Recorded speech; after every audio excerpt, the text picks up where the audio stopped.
we're talking about Hearthstone stuff and digital things. Hex has a lot of the nice details that are very smooth coming from digital clients that are slightly less smooth. It has a lot of uses the digital design space in a lot of ways to reduce variance. So you saw that resource I played out there. It asked me to make a decision when I played it out. So this ice has a mechanic called Fate Weave attached. So what Fate Weave does is it's basically like a super scry. It lets us stack our deck.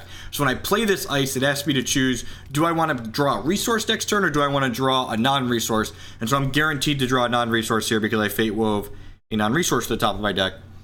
And at this point, I think this one I want to guarantee my 4th resource drop next on 4. So I'm going to go ahead and put a resource on top of my deck here. So the deck that I'm playing is a Reanimator style deck. It puts the cards like this Eternal Seeker into my discard pile, and then there's a card called Mordrom's Gift, which for 4 returns a troop from my discard pile to play. You'll notice my opponent and I have different portraits here. The portraits are not just cosmetic, they have meaning inside of the game. So your champion here is what determines your portraits, and it has a different activated ability. So this champion actually synergizes with the Reanimator theme in my deck. For 3 charges, or when I've played 3 resources, basically I get to draw a card and then discard a card. So that's how we get the Eternal Seekers into my discard pile. My opponent's playing a more controlling champion. Their champion power says, put 2 cards from their discard pile back into their deck, and those cards gain the new line of text when you play this draw card. So basically, their champion power lets them snowball some powerful inevitability as the game goes long. Is there standard? Yep. So Hex has a there's 3 constructed formats in Hex. They have a standard format, which is the last 5 to 6 sets that have been released. They have an immortal format, which is every set that's ever been printed, and then they have what they call rock format, which is just commons and uncommons. There's no rare or legendary cards allowed in that one. And Hex does not exist on mobile because a lot like Magic, it has a focus on quality gameplay as opposed to fast gameplay. So Hex has there's no troop limit on the board. You can have as many units in play as possible. There's decks that focus on basically being token style decks where you have rows upon rows upon rows of troops on both sides of the board. One of the things that Hex does a little bit differently is because Hex is a digital game, the cards that get created in Hex, there aren't tokens in the sense that we have in Magic. So when a card gets created in Hex, it can be discarded, it can be returned to my hand, it can be shuffled back into my deck, it could be shuffled into my opponent's deck. So there's lots of like little tracking things like that digital's able to do that paper really can't. You can see here, my opponent's attacking with their 3/2, and my troop here is quick. So one of the things a lot of digital card games give up is you can't do things on your opponent's turn, but cards that are quick in Hex, as long as I have the resources available to play them, I can play this out on my opponent's turn. So, and you can see my opponent is playing a controlling or tempo style deck.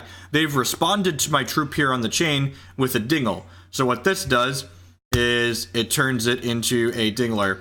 Would abundance work at MTG as a sorcery? So Fate Weave is technically a little bit different from what abundance does because abundance requires you to you can't stack instants of abundance. So with Fate Weave, Hex doesn't actually shuffle your deck when it relocates the cards in your deck because Hex is a digital game. The only reason we shuffle so much in paper is basically to make sure people aren't cheating.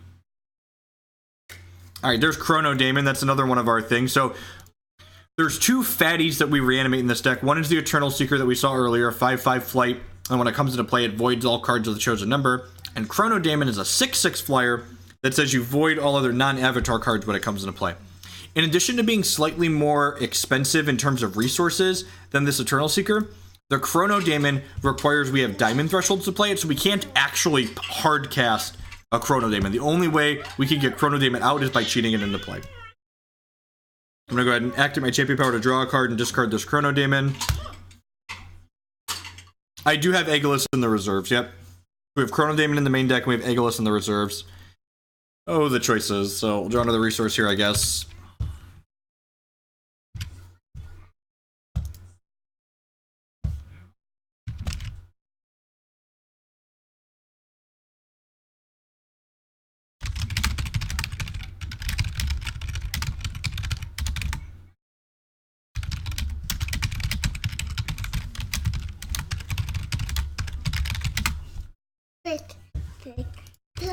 The opponent's going to attack here, most likely.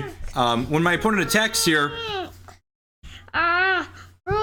Watch the show that's up. You're not changing shows every 20 minutes. Opponent didn't attack, so they must not want to attack into another Coralcove Witch, huh?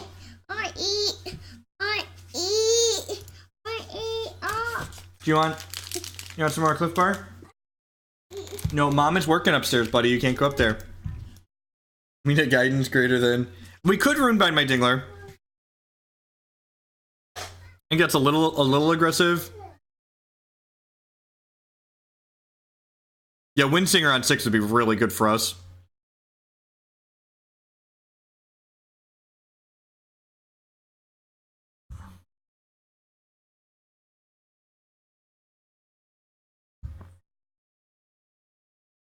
Alright, let's change course.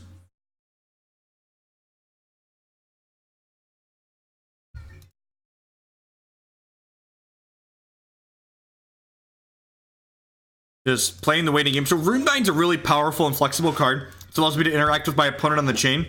It transforms a card on the chainer and play into a mysterious rune. And basically what that allows me to do is it puts it in this kind of stasis state that gets set off to the side. God, you're loud, child. Alright, so let's go ahead and grab this Mordrom's gift here.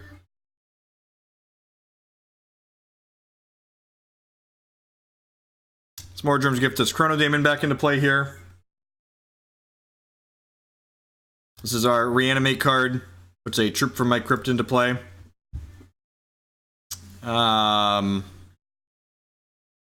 Sure, you have a Brown Fox Scout. This probably means they have a deny. Yep, I'm gonna Runebind your deny.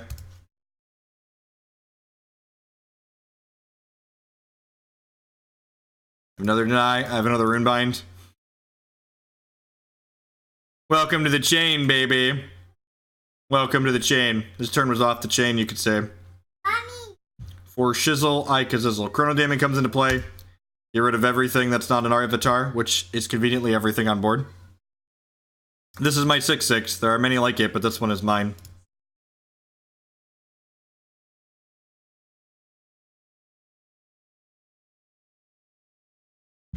It worked out well for us. Runebind's a heck of a card. Transmog, deal. Pro tip, transmogging 8 drops generally doesn't work out well for you. Also, because they transmogged this, they're never going to get their Brown Fox Scouts back now. So like that was like exceedingly good for us. So transmog turns a troop into a random artifact concept troop with cost -1. So in general, you don't want to transmogrifade large troops. You want to transmogrifade smaller troops. Correct, yeah, and like I have this 4/7 flyer, so like the average 7 drops a quality troop. Even like the draft leaving 7 drops are powerful, right? Because they cost 7. So like now we're probably just gonna beat them to death with this 4/7. This Reanimator deck is sweet. Pippin Hustler, sure. Are we gonna take a mulligan on the 7 drop? When this deals when a champion dealt non-combat damage, okay, sure. So you turned my 4/7 into a 4/6, still a flyer. Good stuff. Good talk. Good talk. Hip hip cheerio.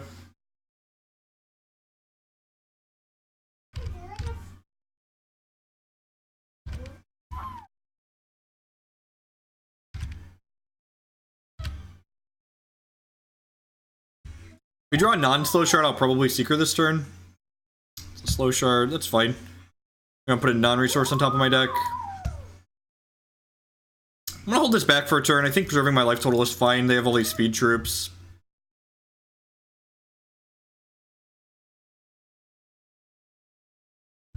Underfield Seer, sure. So next turn I get to jam this Eternal Seeker down their throat with a Runebind backup. Then like I'll just have 9 power in the air that'll hopefully be lethal. Very quickly. Another Chronodaemon. Let's loot first, because I know I want to discard this Chronodaemon.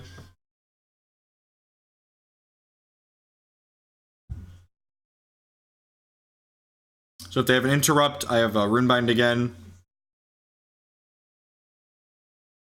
Hex doesn't have decks like the Spanish Inquisition. A lot of its formats focus on being fair and interactive.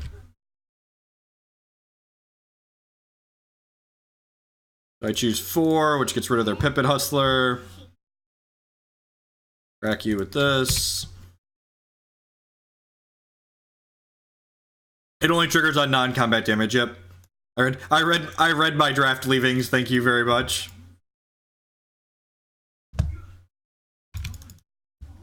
There are combo decks in Hex, but a lot of the combo decks in Hex don't generally kill until turn, like, what's a good turn? Usually like somewhere between turns 4 and 8 is when the combo decks kill at the earliest. Usually they're somewhere in the turn like 6 to 8 range.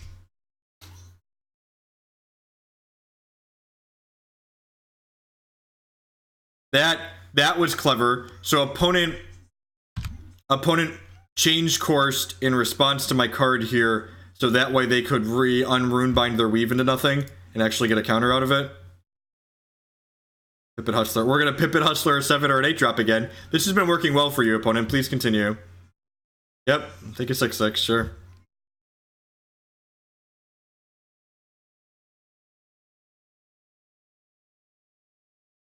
I'm gonna go ahead and Sorcerous Sculpting this.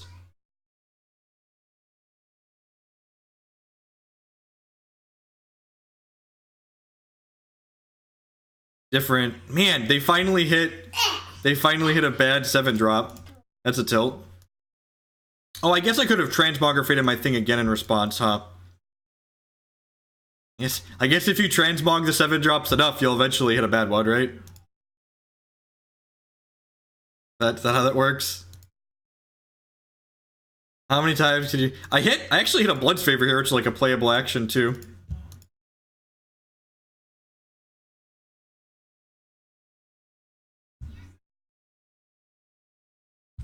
Opponent just like flailing around, desperately trying to transform our board into something manageable for them. Yeah, the Chronodaemon's not stellar against control decks, that's for sure. But we have cards like Runebind to protect it a lot too, so... I'm gonna go ahead and play this Eternal Seeker. Do you have an interrupt? I don't have an interrupt, they're just dead. We get to void their 4 and then smash them. And if they do have an interrupt for this, I'm gonna get to smash them and they're gonna have to chump block, they're gonna go to 3. Alright, so we have Verdict of the Ancient Kings here on our board. Hey, RQR Master X85 with the 21-month resubscription. Thank you, and welcome back. I appreciate the continued support. Do I want Confounding Ire in this matchup? I really don't care about a lot of their cards, right? Could also Transmog a Sentinel to try for lethal, that's true. Sorcerous Sculpting seems a little bit medium. They can interact with a lot of my cards, and I have to have something on board for it to be good. Am I just cutting 2 of these? Maybe I'm cutting all of those, actually.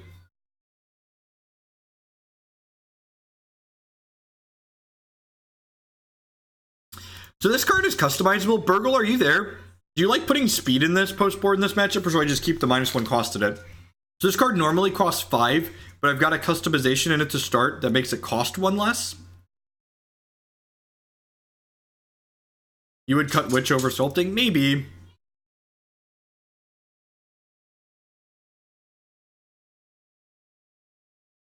Nope, Hex is not sponsoring me. The only time Hex sends me money is when I write articles or when I do well in their events. Literally the exact same as Magic. My wife and I are going to the Bahamas for 5 days on a business trip. I'll leave 1 sculpting in. I don't know, I don't want to draw too many sculptings. It seems a little awkward and clunky. I guess Transmogrifade's not stellar in this matchup. Maybe I can cut some of those. Okay, yeah, I'm gonna buy that for $1. Yeah, Witch is good versus Brown Fox Scout. Yeah, that's true too. And like the cheating on resources is really good. Yeah, I'm gonna cut 2 Transmogrifades and leave 2 Sculptings in. Let's do this. Let's do this. It's possible these Underworld Officers and these Rizzix are gonna be good in this matchup, but they might leave Transmogrifades in. You wanna watch Power Rangers?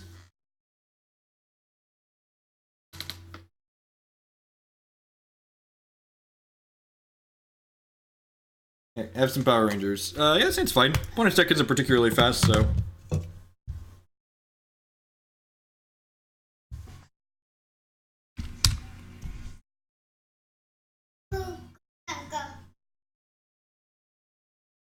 Chronodaemon, and we already have a Reanimate for it. I'm gonna put a non-resource on top of my deck here.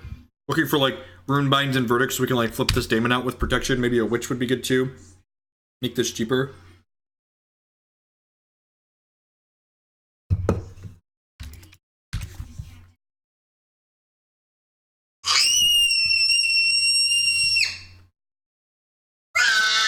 We hear you, Declan. Huh. So I drew a witch. Yeah, I think I just want more witches. I think that's fine. I'm gonna have a loot here at some point soon. There's the Brown Fox Scout. Yeah, we get it, dude. You're loud.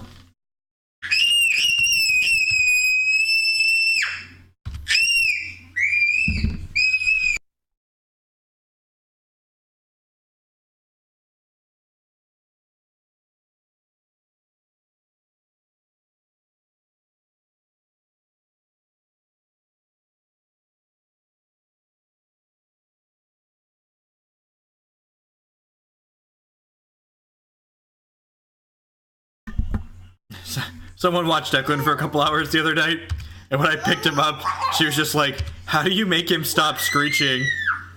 And I was like, man, if you figure that out, you let me know. If you figure out how to make him stop screeching, I should be the first one to know.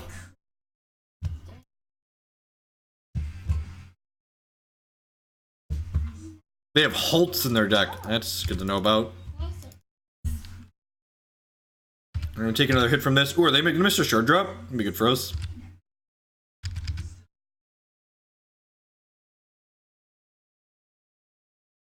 Oh, I have a shard. Okay. I want to just put their stuff back in first.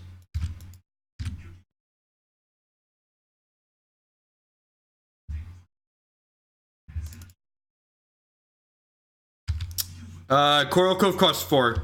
So couldn't play Coralcove and kill just now. Which costs 4.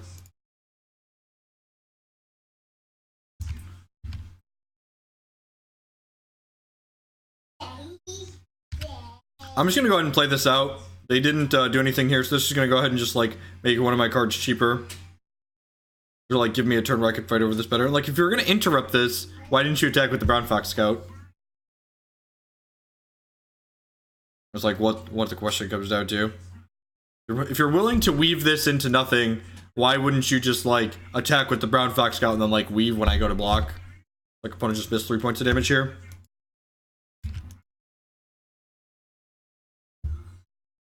Mordrom's Gift. I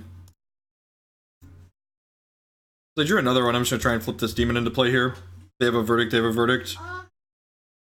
Confounding Ire. Okay, fair game. Card is in fact a blood card.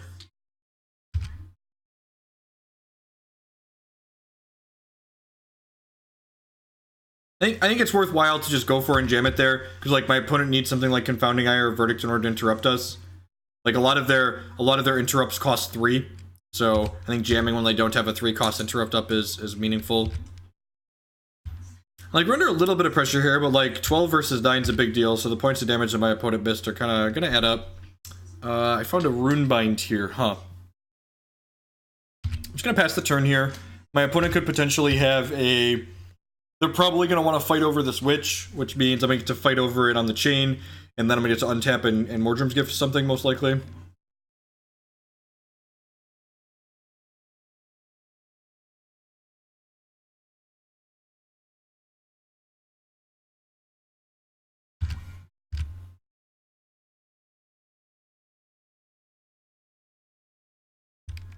I'm just jamming this witch. No, we played a Reanimator deck that had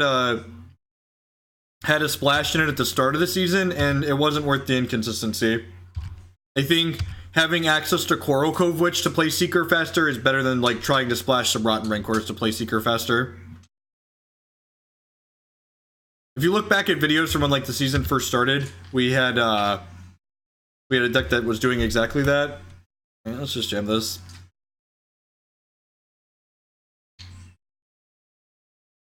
And again, like, if you're interrupting this, why aren't you attacking?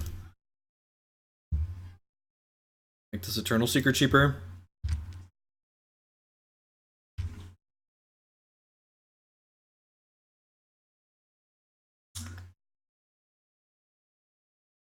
It's Heart's Whisper. Trying to accumulate some cards here. Verdict of the Ancient Kings and such. Actually, I'm gonna go ahead and change course here before I use the Blood Ice. And the reason for this sequencing is, just want another Runebind, right? I don't want to fix half a draw, basically. Because, like, the change course is pretty likely to find a non-resource, but the ice is guaranteed to put a non-resource on top of our deck. Getting in 2 is not worth taking 3. Yep, I've been hustled.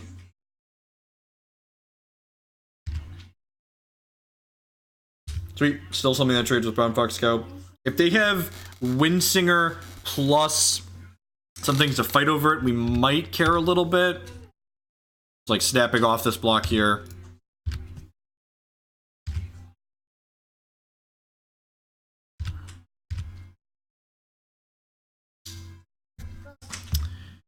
Alright, yeah, let's just Eternal Seeker. Or do I want a Mordrom's Gift?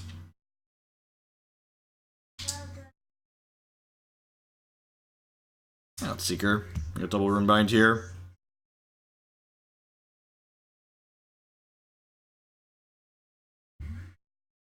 Do your thing. Let the transmogging begin, opponent. Ooh, so Brown Fox Scout, in addition to being a 3/2 quick troop, if it's on top of your deck, it flips itself over. Yep, every day we hustling, buddy. Beep beep beep beep beep beep beep beep beep beep beep. I guess that one's not as good. Although I guess reanimating this one's kind of actually Sorcerous Sculpting this is pretty decent, right?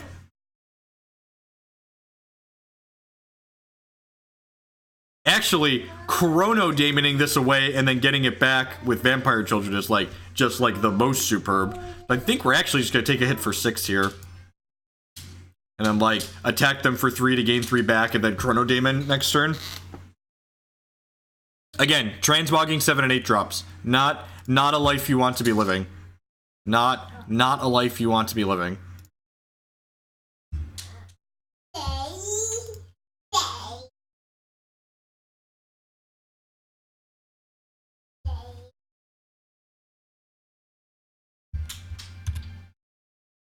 Yeah, I'd have been forced to block there if they hadn't missed that attack. They can beat 2 interrupts here.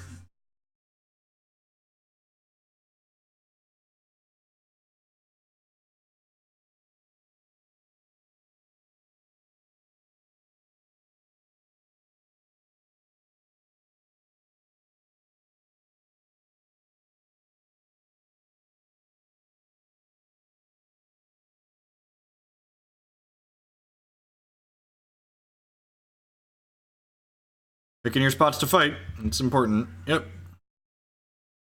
So long. Am I gonna loot here? Yeah, let's loot. Chronodaemon. Resource out. Pass the turn.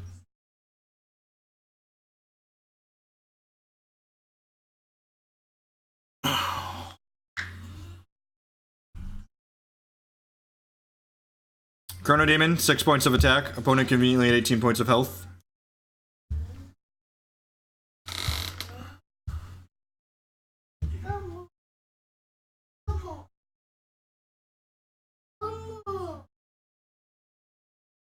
So this guy's a monster. It says whenever your opponent draws a card, you draw a card, and on your opponent's turn, your resources replenish. So let's try and Transmogrifade this so my opponent can't draw extra cards.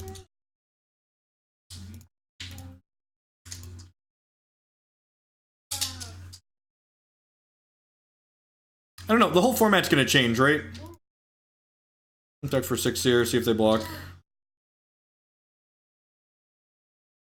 And they're going to a convenient 18 points of health, or 12 points of health. I'm gonna Sorcerous Sculpting this. Shall void that and leave 12 points of power in play.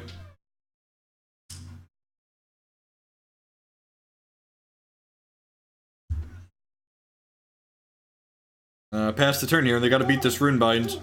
Otherwise they're dead on board.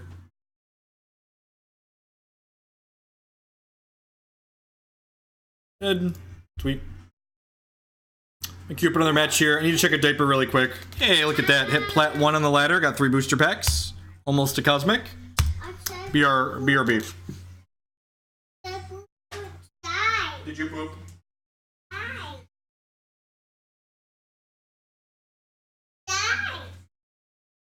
No poops, you're good. False alarm. No poops. No poops found. False alarm.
Just a second, gotta get this video uploading. Oh, I need to apply for compensation too.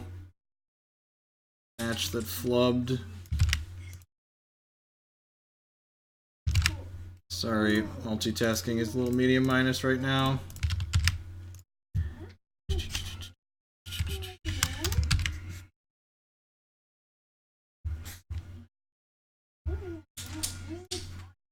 Alright. Calic, or I guess it seems fine. Transmogrifade, change course.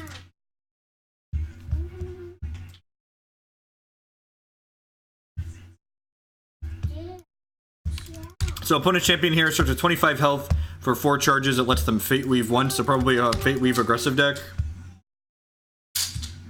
You see, we've played against Arg playing a Hailhawk deck in the past.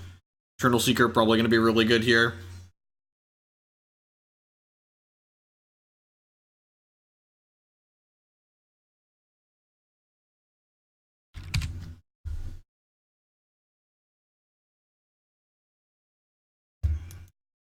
Pass the turn here. It's a touch awkward that on the draw we can't Heart's Whisper without having to discard. So hopefully they give us something worth Transmogrifading here so we can Transmogrifade something and then Heart's Whisper next turn as an actual draw too. Tilt. I might... Nah, I'm just going to focus next turn. So I might just Whisper and then bin the Eternal Seeker, but... Opponent might also just be playing a more traditional control deck. Well, I guess Heart's Whisper is probably in their deck if it's a Fate Weave deck still, right? There's a Mordrom's Gift. Sign me up.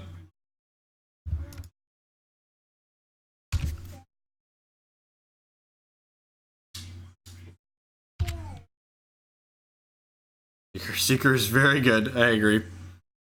This deck's a lot of fun. This is probably the most fun I've had playing Hex this standard season. God, I still haven't put a battle board up yet. I need to do that. Ugh.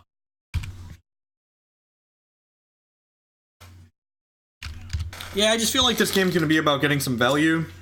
Sorcerous Sculpting, sign me up. Let's go ahead and loot here. I think I want to just flip this out and kill the Silvertel and Adjudicator, right?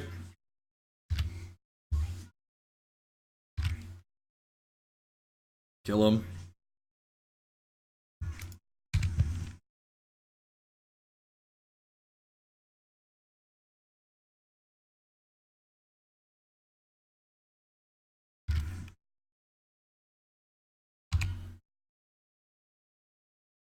Yeah, maybe.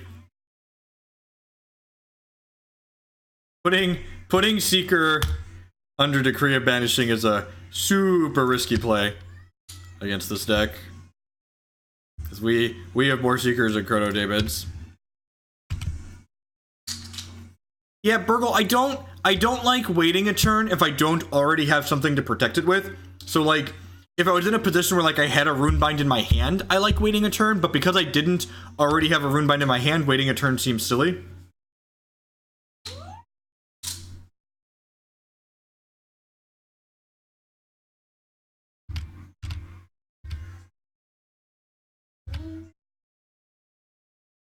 Yeah, exactly. I just like, I want to use my resources for the turn. I don't have something set up to do otherwise, so I think what I did was fine there. Just gonna pass here. We'll Coralcove Witch inside of combat. Probably make our Sorcerous Sculpting cheaper.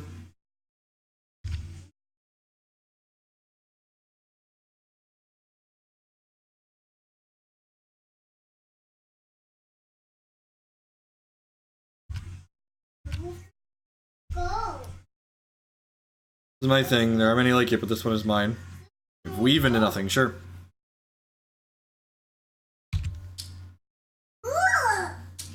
Fate Weave plus Thunderfield Seer, notably not a combo. Makes them take longer to find their Prophesized card. Runebind that. Okay, fair. Loot. Runebind, not good against Blue Sparrow. Fun fact. Not stellar. I guess it did just make me use my loot ahead of time, so I can't jam this turn. Like, what you just saw there is a very common occurrence. It's like, alright, do the thing. Oh no. Oh no. No, Fate Weave does not shuffle. You can stack Fate Weave in multiples.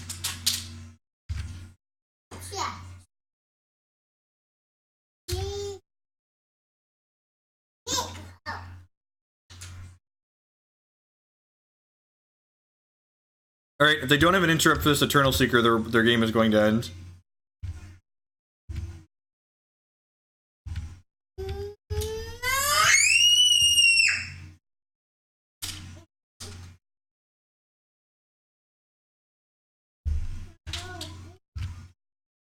Okay, they runebound us. Again, I'm just gonna go ahead and put a resource on top of my deck here. That's why I waited to play the ice until I saw what happened with the result of that. And then next turn, we're only taking 6 this turn. And then next turn, even if they have a weave into nothing, we're gonna get to Mordrom's Gift back, my thing.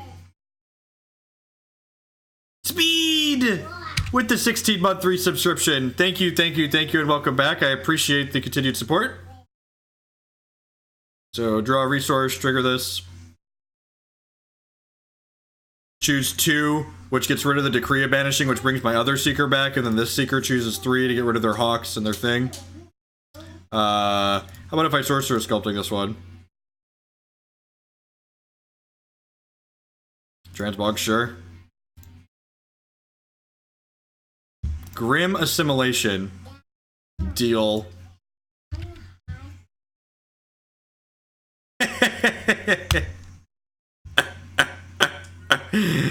That was great. Are we having fun? I'm having fun.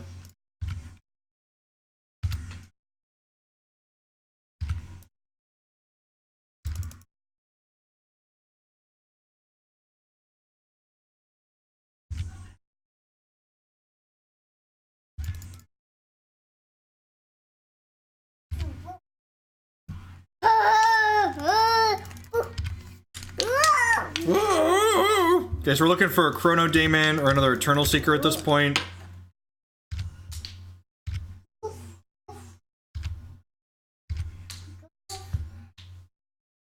Let's lead on change course here, see what we get. Look. Oh, wait, I want that in my bin, right? So let's do that. And let's Mordrom's Gift. Actually, let's start by attacking with these 2. Track you for 10.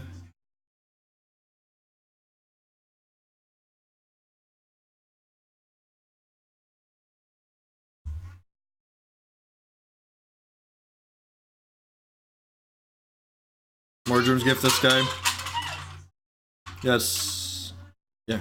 Get my Seeker back. Yes. Play this. I can't play the Silver Talon Adjudicator, unfortunately, because I don't have Diamond.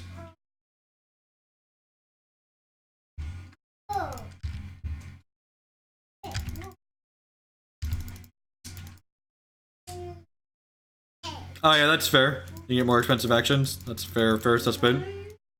You want to hold up mana? Oh, on my Chronodaemon. Yeah, that's fair. This stuff doesn't come back. I don't want them to get their Adjudicators. Good call, Burgle. Burgle's so smart. And again, like once this deck takes control of the game, it closes so hard and so fast. Just so quickly do we close.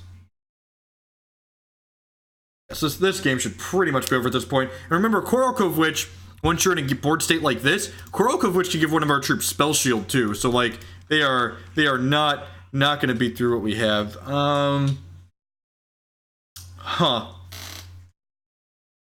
I think that's fine, right? How many Seekers are left in my deck?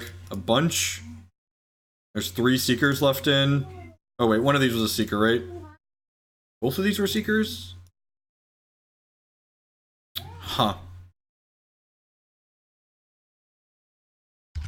Opponent's making a lot of things here.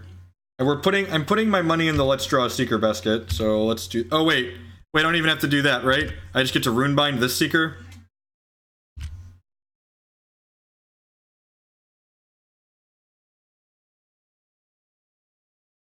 Draw a resource, recast my Seeker. Pick 3. Never forget, folks, Runebind, great hex card. Very, very powerful hex card. Really good in this deck. This is 10 out of 10, the best Runebind deck I've played this season. Alright, how about I Sorcerous Sculpting my Eternal Seeker? Alright, void you choose.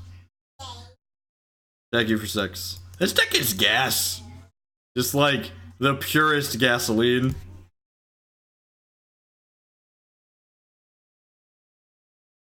Yeah, dead. Nice Hailhawks. Nice Hailhawks, friendo.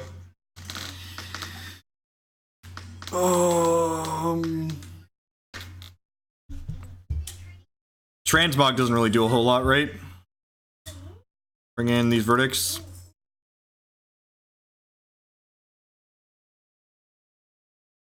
I think that's what I want to do. Just like do that. They're not good authority that Runebind's unplayable, right?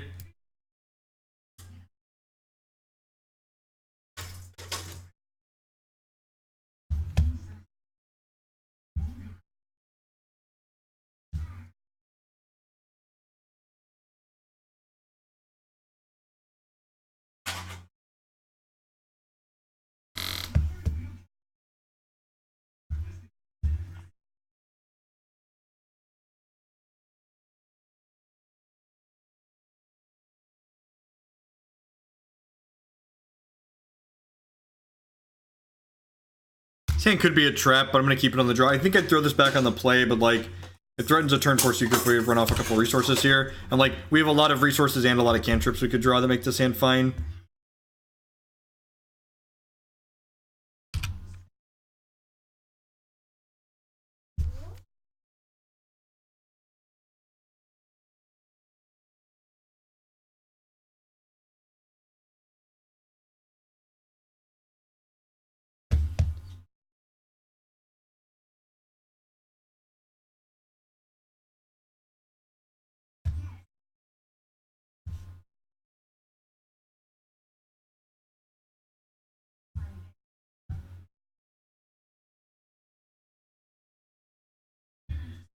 Dear YouTube, please stop telling me you can't monetize my videos. You're a liar.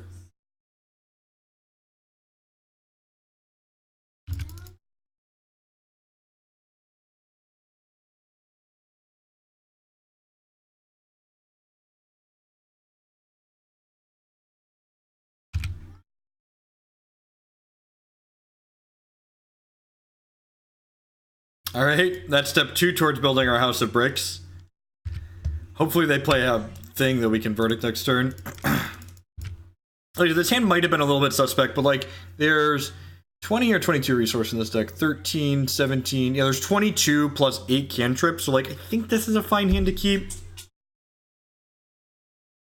The CCS is this weekend, Dowzo, so the CCS is happening with this current format, they said.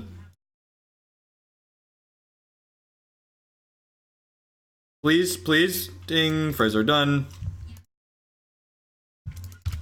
Pass the turn. And now, because we had a Sapphire there, next turn we'll have our Champion Power as well, so we'll have 2 shots at a cantrip or a resource.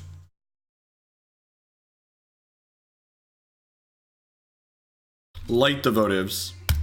You know what I always want to board in against the deck with Eternal Seeker? A card that makes a bunch of 1-drops. That just seems like good, clean living right there.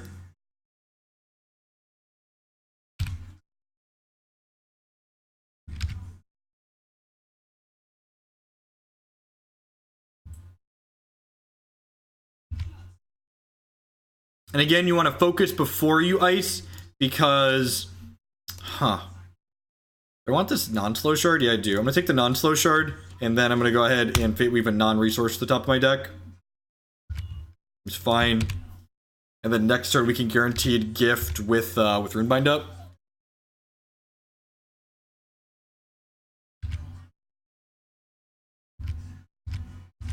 Bunch of 1-drops, opponent.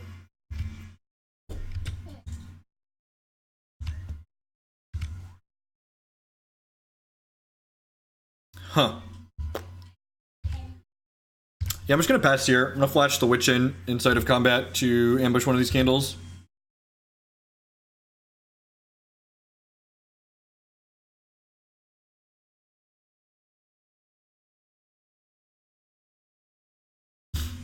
Sure, maybe Hailstorm. This is good, because, like, the Witch can keep this in check, and this way I can bring the Seeker back to clear this Hailstorm. Also, if I hit a non-slow shard next turn, I can just cast the Seeker from my hand. This card's, like, unplayable against Seeker.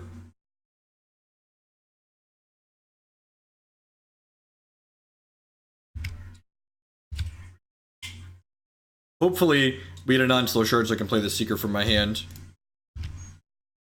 Would be ideal.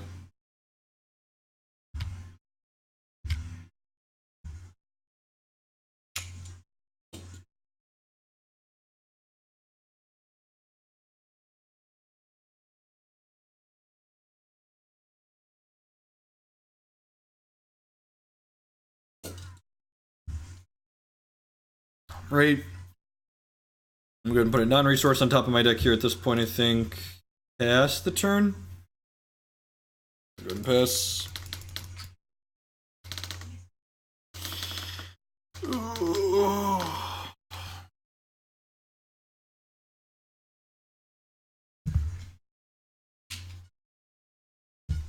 Transmogrifading my 7-drop. Fortress of the Iotachi. It's start of your turn, summon a Gatekeeper. Oh yeah. Oh yeah, you ready to keep the gate?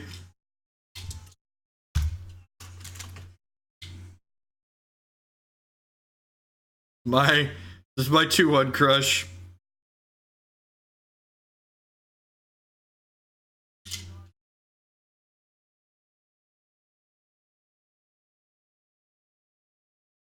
Hold the door!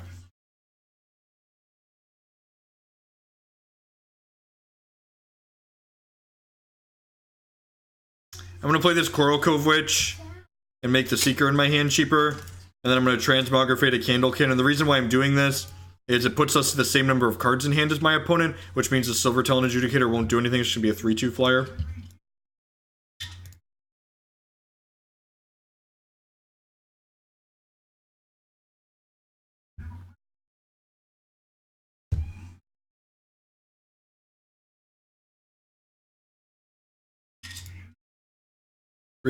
Three-cost Seeker is real good, I agree.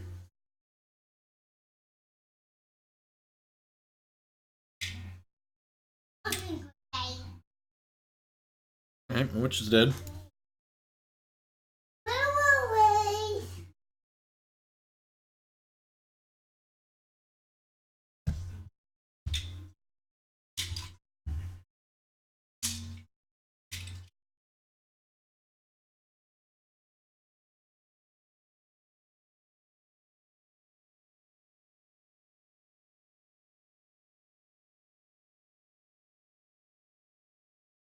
What we got?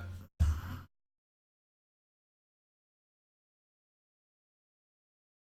probably just want to Runebind at this point, right? Yeah.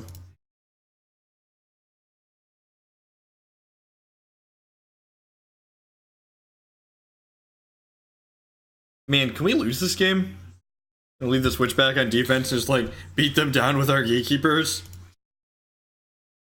Like if they find a candle thing at some point, we'll just like Eternal Seeker it.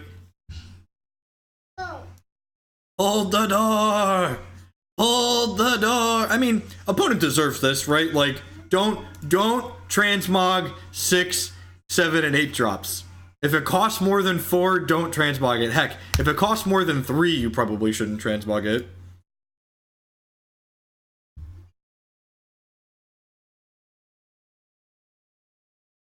Yeah, I could have, but I kind of just want to play my Seeker anyways, Burgle.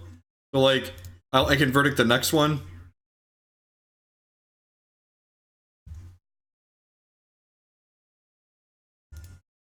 I think I wanted to just do that so I get the Seeker in place so I could just kill them faster. All choices are good choices.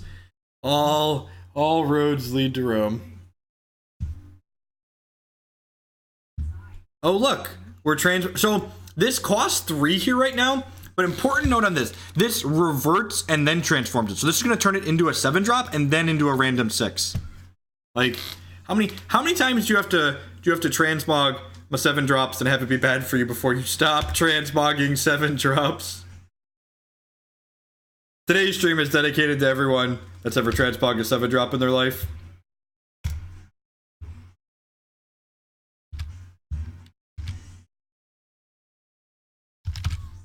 This deck is so good at bodying random things. Just, get you. We are going to copy the queen once I have some stuff up, but they're just dead here, right? Like they're going to concede. Ring to justice. Hey, what if I runebind this instead?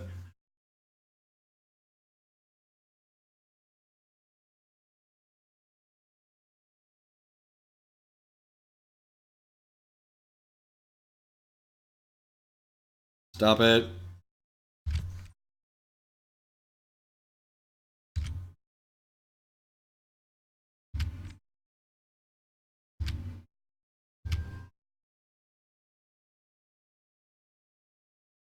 Yeah, but I mean, like, to be fair, like, if they had transmogged that into a different random 6-drop, that other random 6-drop is probably going to give them the beatdown, too. Like, most 6-drops give you the beatdown. Ooh, one win from Cosmic. Give it a go.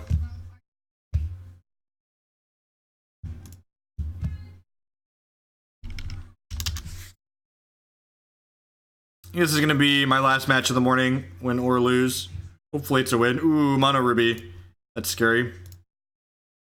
Boarding the Aegiluses for the first time today. I think this stands a keep around the play. Get an Arcane Focus here.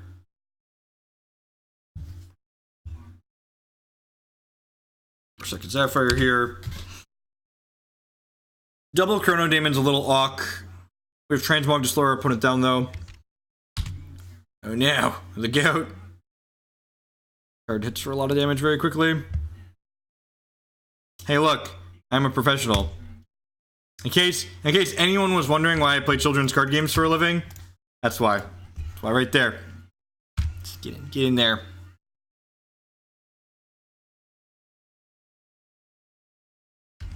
We drop bombs on him. Tilt. Alright, opponent played that well. I'm gonna transmog this one, hopefully save ourselves some damage. Ooh, that's kind of gonna save us damage. I'm gonna put a non-resource on top with this. So we have the non-slow shard to play the Mordrom's Gift next turn. Next turn we'll go Well of Cunning for Sapphire Threshold, Loot, and then Chronodaemon. Hey look, another 1-drop. Man, am I putting the Chrono? Yeah, definitely Chronodaemon. Because we're taking 3, 4, 5, 6 here down to 12.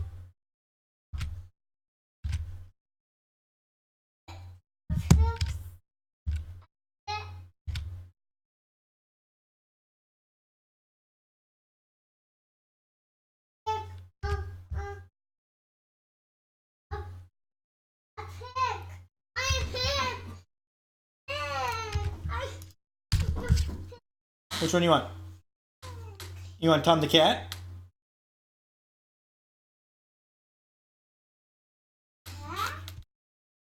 So I would like to get rid of all of your things, please.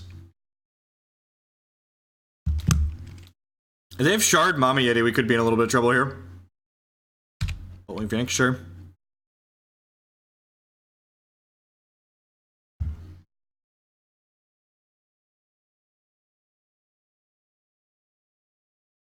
That's definitely something I want. We just need to find a couple more resources here. Ice is perfect. Because now we get to ice. And then I get to loot again next turn. It's the turn here.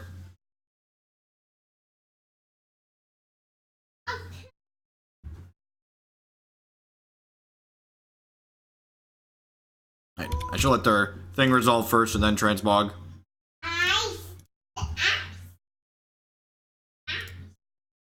Now this doesn't have speed. So they can attack with this now. Because if I block, they just get to kill my thing.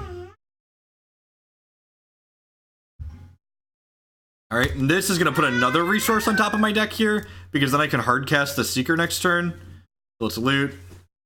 Then this. Put my Chronodaemon into play. All non-avatar cards go away, which means I keep this other Chronodaemon. Alright, let's go. Opponent at a convenient number of health that's divisible by 6. Got 6 power dorks. Let's go! Let's go! Light 'em up. D's on fire. Light 'em up, up. Light 'em up, up. Light 'em up, up. We're on fire. Whoa.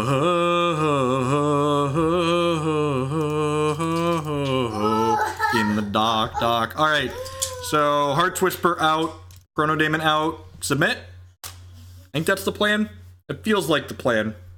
Let's do it. That was a sweet... This has been a fantastic showing of the power that this deck has. We fumbled around a little bit on Sunday night when I was really tired, but today I've been playing well and we've been getting rewarded for it.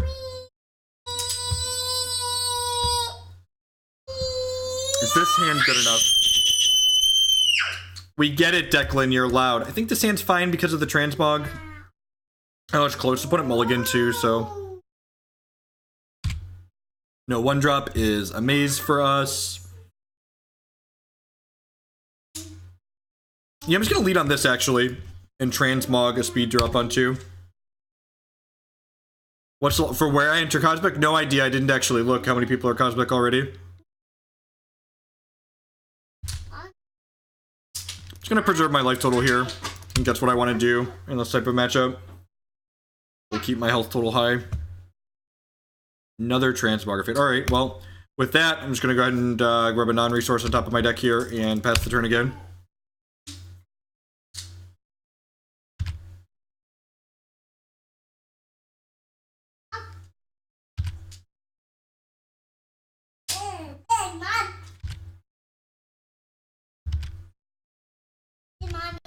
Let's take a do over here. Mommy! Just got rid of it. God, I've run it hot. We are running so incredibly hot. Yeah, Seeker. And then next turn we could Witch the Seeker. Next turn I could just Mordrom's Gift the Seeker. Ask me what it's like, chat fam. Ask me what it's like. If anyone would like to be directed to the place where I sold my soul to the Crossroads Demon, I can direct you after the stream.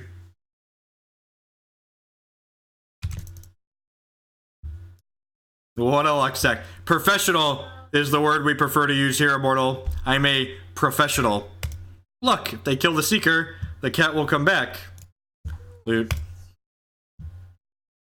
Big lootin', spin the G's, we're doing big lootin' up in NYC with just a wriggling bip and spin the G's. Beep, do do do do do. This is my 5/5 that flies. Block.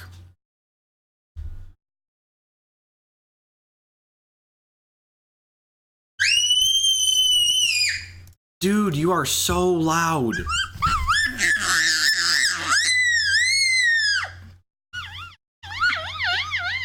Alright, I think I'm just passing here, right? I feel like I'm just passing here.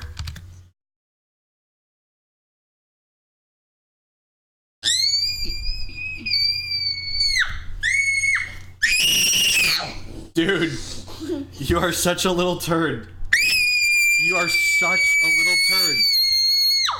How do you make it stop streaming? Anyone? Does anyone know how you make it stop streaming?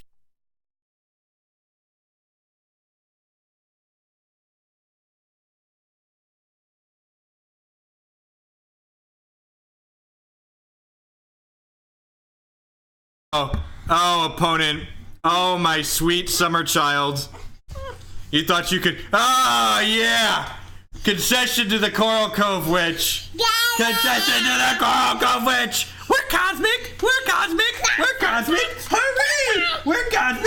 We're cosmic. We're cosmic. Hurry! Hurry!